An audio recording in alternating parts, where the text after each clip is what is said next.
So, ich komme direkt zum nächsten Tutorial und darum geht es jetzt, eine einfache Saw-Base zu machen, die ihr immer in FutureProg hört, und ja, die ist eigentlich wirklich sehr, sehr einfach zu machen, also viel, viel einfacher als einfach eine Baseline. Und so, dann starte ich gleich mal. Habe ich was vorbereitet, das ist einfach. So klingt das jetzt mal. Das ist hier die Sawbase. Ich habe hier ein paar Sachen drauf, da gehe ich dann durch. Also das fangen wir von vorne an. Und hier zum Arrangement einfach diese Dinge hier, diese MIDI-Clips kann man so halbieren. Also das mache ich sehr gerne und andere auch. Und hier einfach eine kleine Lücke lassen. Das wäre aber dann zum Arrangement. Und ja, ich habe jetzt einfach mal hier die MIDI-Spur dupliziert. Also wir haben jetzt hier einfach den Serum, und hier gehe ich jetzt direkt von Anfang an durch, was ich hier mache. Also schlussendlich, ich gehe jetzt einfach runter auf die richtige Oktave, und das wäre ja eigentlich schon fast alles, abgesehen davon, dass es halt wenig Druck hat. Ähm, Eigentlich muss man hier nicht mehr zwingend noch was dazu machen. Ich mache es aber so, ähm, bei den FX will ich halt Effekte dazugeben, und wie ihr vielleicht wisst, umso mehr Effekte man drauf macht, umso mehr besteht die Gefahr, dass man halt den Sub zerstört. Und deswegen machen wir es hier mit einem einzelnen Sub direct out, dass er nicht durch diese Effekte geht. Und das Ding ist aber, wir haben hier auch noch einen Sub, und wir wollen den Sub hier wegnehmen, und das ist ganz einfach.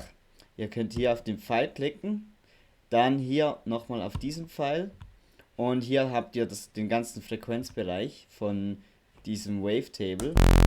Und wenn ihr jetzt den runterschraubt, dann hört ihr, dass der Sub einfach verschwunden ist, und den können wir hier wieder dazugeben.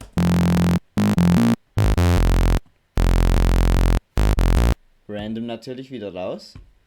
Und jetzt merkt man schon, also ich finde, an sich hat es schon ein bisschen mehr Druck, wenn man den Sub hier einzeln hat.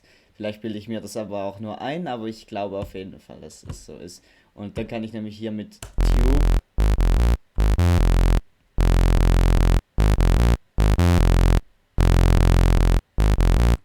jetzt ein bisschen drücken,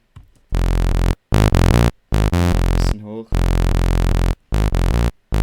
und die Noise. Das lasse ich gerade hier, diese erste.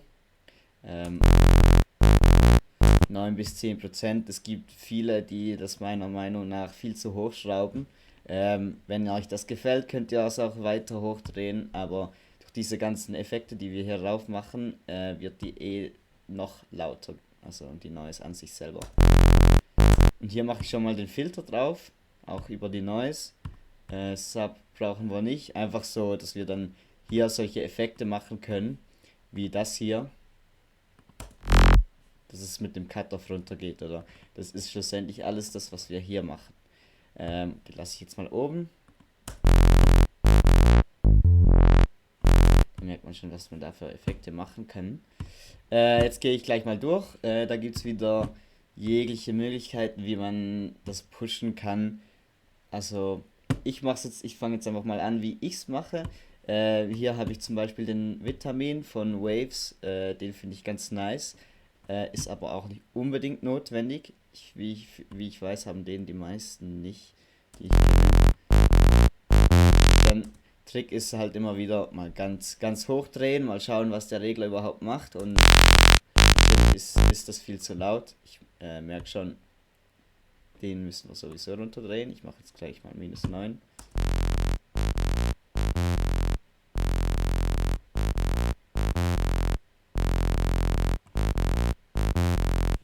Ich merke jetzt schon, der gibt schon mal ein bisschen mehr Wärme und Qualität in den Sound rein. Ähm, Ich mache hier gleich mal wieder 2 Settings drauf. Man merkt jetzt sogar schon, wenn die drauf sind, nur wegen diesem Warmtape, dass es den Ton verändert hat, und ich finde, dass es ihn im positiven Sinn verbessert hat. Ähm, Hier kann man es sich ganz, ganz einfach machen. Hier finde ich dieses Preset finde ich ganz nice. Also das Einzige, was halt das Problem ist, es macht halt den Sub hier runter. Das kann man aber selber einfach wieder hochdrehen. Ist auch überhaupt kein Problem. Und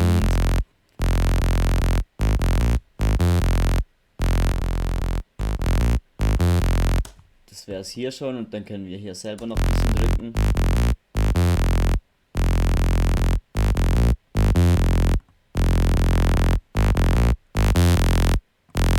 Wie ihr jetzt seht, die Noise von hier ist schon viel mehr zur Geltung gekommen, nur schon weil wir einfach diese ganzen Settings und alles da drauf machen.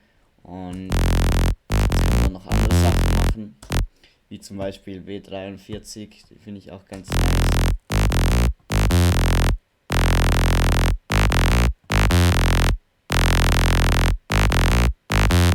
Da gibt es aber auch zum Beispiel, das ist auch so ein Sound, der so holzig klingt. Da gibt es auch so ein spezielles Preset, was man hier machen kann. Auch mit wenig Mix. Das ist auch so ein Effekt, der so den Sound so, ja, eben so holzig macht sozusagen.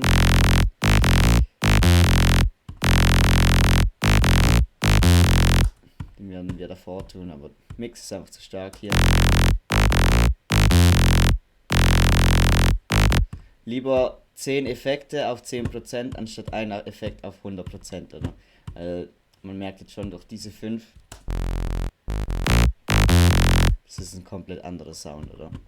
Dann gehen wir gleich weiter. Also Trans X benutze ich auch.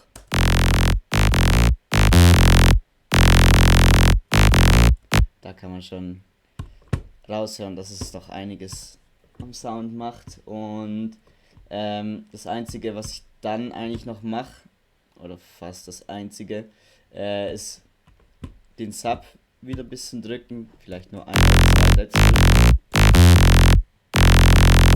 Ich glaube, einer reicht. So. Und der ist hier zu laut, merkt man. Und dann können wir, weil wir halt verschiedene Tonlagen hier haben und diese Tonlagen kommen nachher auf der Masterspur schlussendlich alle bisschen leiser, verschieden laut raus, und deswegen mache ich hier einen Limiter. FabFilter Pro L benutze ich hier. Wo habe ich den? Hier. Und jetzt merkt man schon, da hat es schon verschiedene Wellen und ich will jetzt einfach so ganz bisschen abschneiden.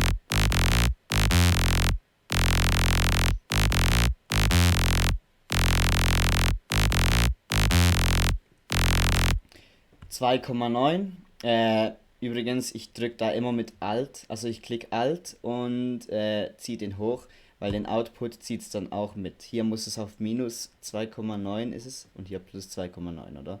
Weil wenn ihr den nicht auch runterzieht, dann, ja, dann ist der nachher trotzdem noch genau gleich laut.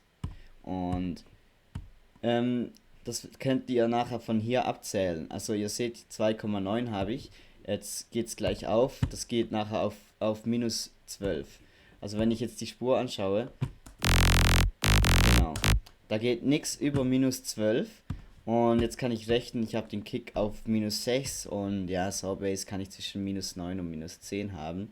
Dann können wir rechnen, ja, von minus 6,5 und dann habe ich minus 9,4 und das sollte mit dem Bass zusammen passen. Jetzt habe ich natürlich noch den LFO-Tool noch nicht hier, also kein Sidechain. Und das kann ich hier natürlich auch noch ändern. Also das ist eigentlich das Wichtigste überhaupt an der Sawbase. Jetzt können wir das entweder hier selber reinziehen oder ja.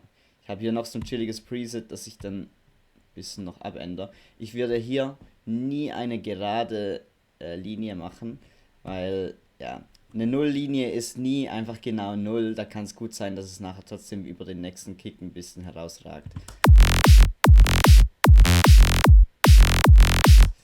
Vielleicht sogar ein bisschen mehr nach vorne.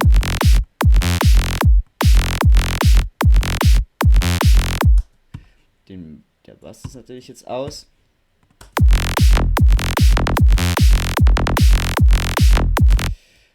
Und jetzt können wir eben den Cut-Off hier, könnte man noch automatisieren. Draufklicken hier. Und ja, da gibt es jetzt jegliche Möglichkeiten. So finde ich es halt auch noch nice. Das liegt dann halt aber an der eigenen Kreativität. Da kann ich auch nicht alles vorschreiben. Aber ich kann jetzt auch den von hier oben kopieren, den ich vorbereitet habe. Den brauchen wir jetzt eh nicht mehr. So. Und was ich auch gerne mache, ist Portamento. Wer nicht weiß, was das ist, ich kann jetzt hier auf Mono schalten, damit immer nur eine Note gleichzeitig spielen kann. Jetzt muss ich dieses Rad aber auch drehen. Ich mache so meistens 250 so ungefähr.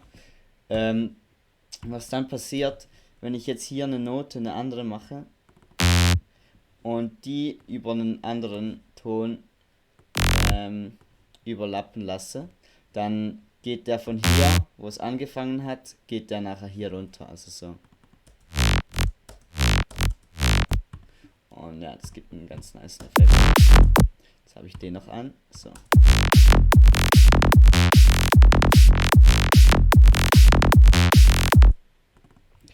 Ja, eigentlich wäre es das schon.